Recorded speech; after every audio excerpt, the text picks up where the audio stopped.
பராத் இரவு அப்படிங்கிறது நம்மளுடைய மார்க்கத்துல இருக்குதா அப்படிங்கிற குழப்பம் நம்மள எல்லாருக்குமே இருந்துகிட்டு இருக்குது. அதாவது இந்த ஷாபான் மாதம் நம்ம அதிகமாக நோன்பு வைக்கலாம். ஏன்னா அல்லாஹ்வின் தூதர் ஸல்லல்லாஹு அலைஹி வஸல்லம் அவர்கள் அந்த மாதத்துல அதிகமாக நோன்பு வைத்ததாக சஹீஹான ஹதீஸ்கள் காணப்படுது. ஆனா ஷாபான் 15 குறிப்பிட்ட நாளாக சிறப்பிச்சு அதுல இந்த அமல்கள்லாம் செய்யணுங்கிறதுக்கு எந்த ஒரு ஆதாரபூர்வமான ஹதீஸும் இல்ல. குறிப்பா இந்த இரவுல அமல்கள் செஞ்சா அல்லாஹ் முதல் வானத்துக்கு இறங்கி வந்து நம்முடைய பாவங்களை எல்லாம் மன்னிக்கிறான் அப்படின்னு தவறா சிலர் நினைக்கிறாங்க.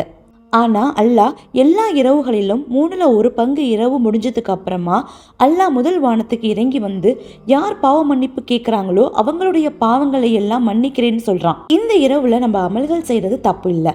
ஆனா இந்த இரவுல பண்ணுனா மட்டும்தான் சிறப்பு அப்படின்னு நினைக்கிறது தான் தப்பு.